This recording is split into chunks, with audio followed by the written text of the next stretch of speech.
Hello दोस्तों, कैसे हैं आप लोग। मैं नागेश कुमार स्वागत करता हूं आपका अपने चैनल गुरुजी नॉलेज वर्ल्ड पर। और आई होप कि आप लोग बहुत अच्छे होंगे, प्रॉपरली स्टडी कर रहे होंगे, एग्जाम्स की प्रिपरेशन अच्छे से चल रही होगी। एग्जाम्स आने वाले हैं, मेहनत करते रहिए, ठीक है, क्योंकि एग्जाम्स बहुत इंपॉर्टेंट हैं। एग्जाम को बीट करना है तो मेहनत तो करनी पड़ेगी, कॉन्टिन्यूटी बनाए रखें, ठीक है, कॉन्टिन्यूसली पढ़ाई करते रहें, रिवीजन करते रहें, जिससे आप अच्छे से अच्छा स्कोर कर सकें। ठीक है, तो मैंने अभी तक आपको बहुत सारी क्लासेस प्रोवाइड की हैं। इंग्लिश ग्रामर में आपको पार्ट्स ऑफ स्पीच मैं पढ़ा रहा हूँ, और टेंसेस मैंने आपको पढ़ा दिए हैं, डायरेक्ट इनडायरेक्ट एक्टिव पैसिव भी पढ़ा चुका हूँ, मॉडल वर्ब्स भी आपको पढ़ा चुका हूँ, काफ़ी सारी क्लासेस प्रोवाइड कर चुका हूँ। और मैं पार्ट्स ऑफ स्पीच में ही पार्ट पढ़ा रहा हूँ कंजक्शन का।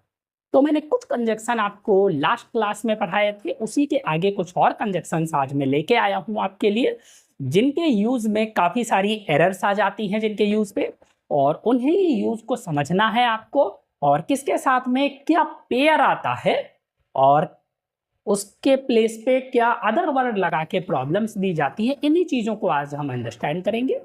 और जो लोग मेरे चैनल पे नए हैं वो मेरे चैनल को सब्सक्राइब कर लें, बेल आइकन ऑन कर लें, जिससे टाइम टू टाइम जो भी मैं क्लासेस अपलोड करता हूं वो आपको मिलती रहे। So let's start. तो पार्ट क्या है?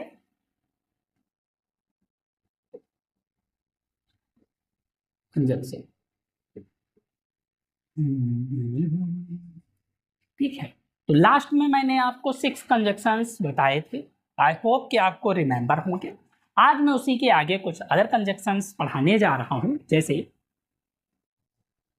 पहला है सो या एज, ठीक है, इसके साथ में एज का यूज होता है, ठीक है, सो एज या एज ये आता है, ठीक है। अब इसमें क्या होता है, इसमें टू थिंग्स हैं कि जब हम यूज करते हैं एज का, किसका, एज का, तो एज का यूज कहाँ पे होता है, ये दोनों का यूज, इन दोनों का यूज जो होता है वो पॉजिटिव डिग्री में होता है। डिग्रीज आपको पता होंगी, डिग्रीज ऑफ कंपैरिजन में बताया था, ये पॉजिटिव डिग्री में यूज होता है, ठीक है, इसमें यूज होता है पॉजिटिव डिग्री में। और ये एज इसका यूज जो है वो दोनों पॉजिटिव और नेगेटिव सेंटेंसेस दोनों में किया जाता है। पॉजिटिव और नेगेटिव दोनों सेंटेंसेस में हम इसका यूज करते हैं एज का। जैसे हम लिख सकते हैं कि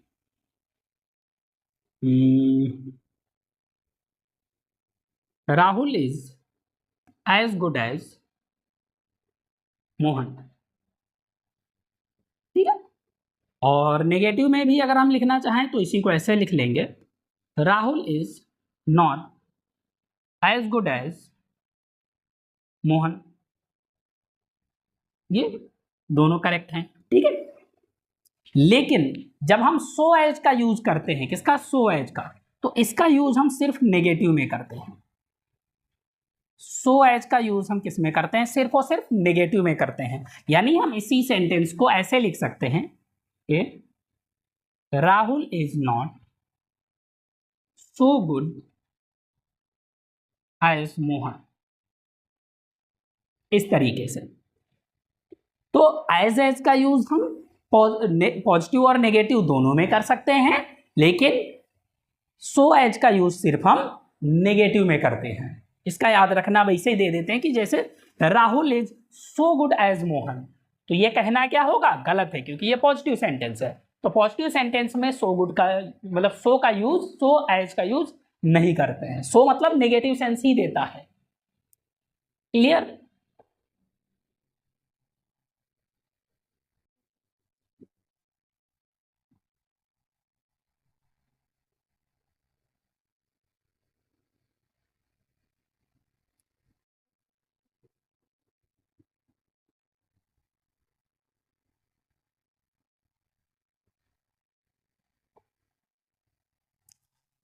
नेक्स्ट देखिए सेकेंड। सेकेंड है हार्डली या स्कार्सली। इसके साथ में हमेशा व्हेन का यूज किया जाता है। किसका यूज किया जाता है? व्हेन का यूज किया जाता है हार्डली और स्कार्सली के साथ में।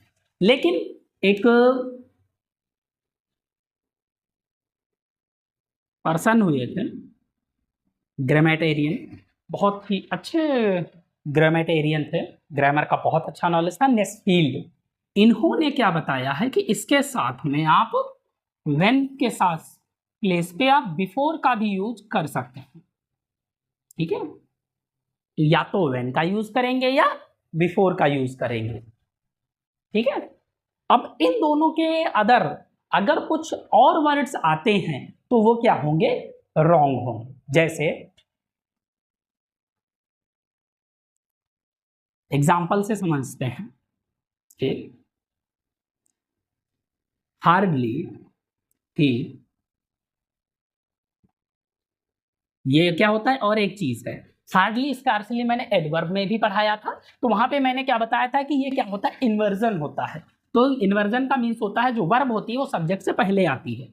यानी hardly has he gone out of the office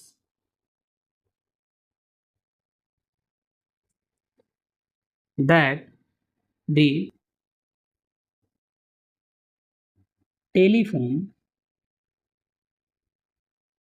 bell rang. ठीक है, इस तरीके से। अब यहां देखिए क्या है, हार्डली, या हम इसी को स्कार्सली भी यहां पे लिख सकते हैं।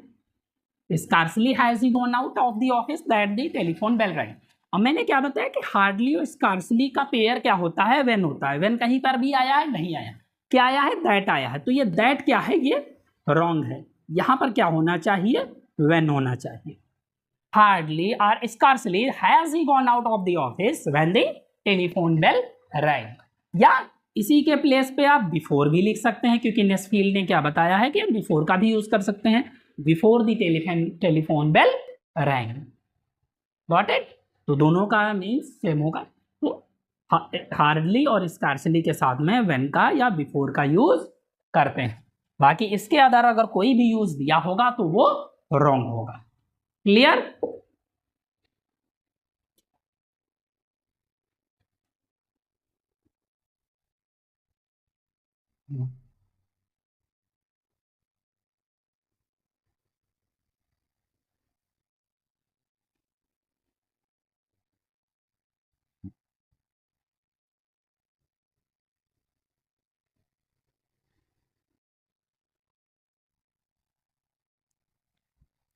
अगला देखिए, अगला आता है सेल्डम। तो सेल्डम के टू पार्ट्स होते हैं। एक होता है सेल्डम इफ एवर। ठीक है, क्या होता है? Seldom if ever. या दूसरा होता है सेल्डम। ठीक है, सेल्डम इफ एवर या सेल्डम आर नेवर। ठीक है, सेल्डम इफ एवर या सेल्डम आर नेवर, ये दोनों पेयर होते हैं। और इसमें जो प्रॉब्लम्स दी जाती हैं वो किस तरीके से दी जाती हैं? इन्हीं को उल्टा कर दिया जाता है ऐसे। अभी बताता हूं उल्टा कैसे हो जाएगा। इसको लिख देंगे ऊपर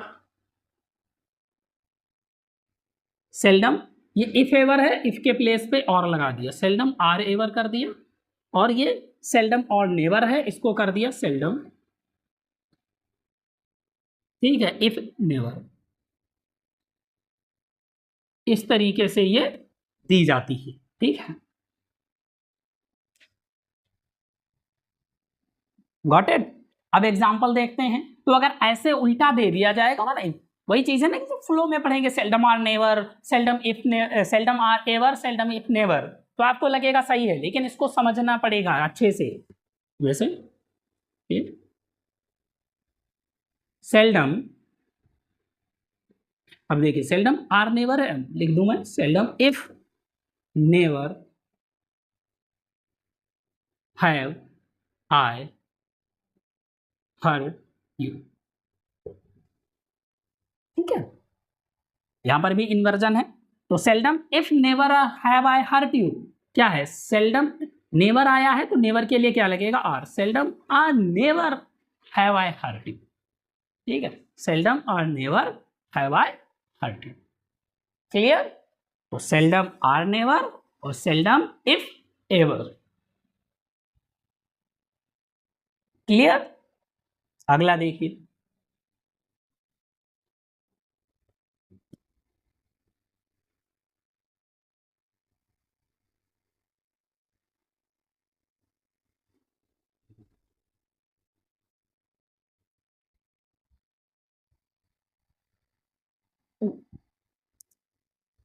नेक्स्ट है रेदर और अदर। ठीक है, रेदर दिया हो या अदर दिया हो, तो इन दोनों के साथ में क्या यूज करते हैं हम? देन का यूज करते हैं। किसका यूज करते हैं? देन का यूज करते हैं। रेदर और अदर के साथ में देन का यूज करेंगे, लेकिन प्रॉब्लम्स दिए जाते हैं कुछ अदर छोड़, जैसे बट दे दिया, दैट दे दिया, ऐसे करके प्रॉब्लम्स दिए जाते हैं। ठीक है, आई हैव जैसे एग्जांपल है, no other object but to get a job, या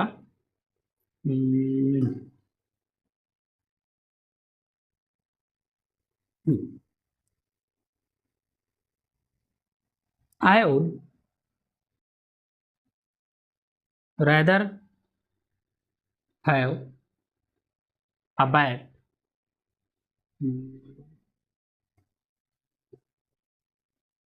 not a ball। हाँ, इस तरीके से अगर जैसे एग्जांपल्स दिए हुए, अब फाइंड आउट करें सही है ये दोनों या गलत है। जैसे I have no other object but to get a job, तो क्या आया है? अदर। अदर आया है तो अदर के साथ में क्या आएगा? देन आएगा। तो ये हो जाएगा I have no other object but, नहीं क्या होगा? आई सॉरी टू के कर दिए, I have no other object than to get a job. ऐसे यहाँ पे टू गेट अ, बट के प्लेस पे देन आएगा, ये हो जाएगा I have no other object than to get a job. ठीक है, इस तरीके से। दूसरा देखो,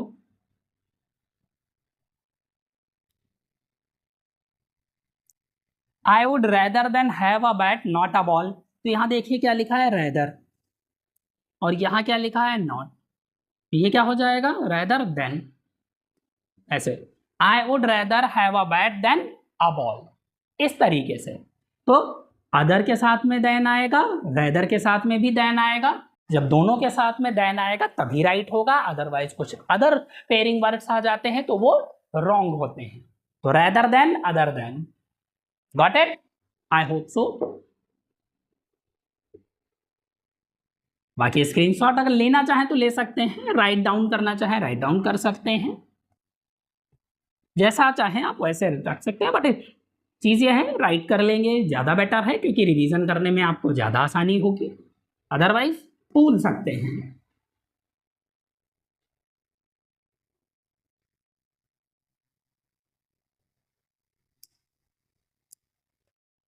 अगला देखिए, नेक्स्ट है, ये समझ में आया? अगला है नॉट या नेवर। नॉट हो या नेवर हो, अब ये पहले से ही नॉट या नेवर है, इनके साथ में आता है और। क्या आता है? और। ठीक है, पहला सो एज हो गया, हार्डली स्कार्सली हो गया, सेल्डम हो गया, रेदर देन हो गया, नॉट नेवर ये तो फिफ्थ नंबर हो जाएगा। हाँ, ठीक है, तो नॉट नेवर के साथ में और का यूज करते हैं, बस इसके प्लेस पे नॉर का यूज करके, जैसे यहां पे नॉर दे दिया गया तो ये क्या होता है? गलत होता है।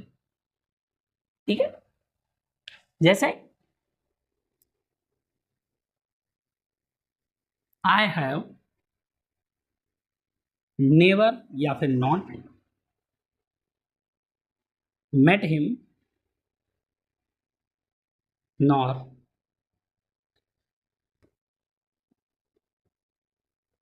Invited him. ठीक है, अब यहाँ देखिए, ये नॉट भी जो दोनों सेंटेंस राइट हैं, चाहे आप I have never met him या I have not met him, जैसे भी कहें राइट है।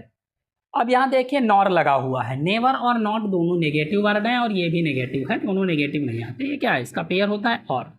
I have never met him और इनवाइटेड हिम, या I have not met him और इनवाइटेड हिम। इस तरीके से ये सेंटेंसेस राइट होते हैं। तो पेयर समझ में आया, क्लियर?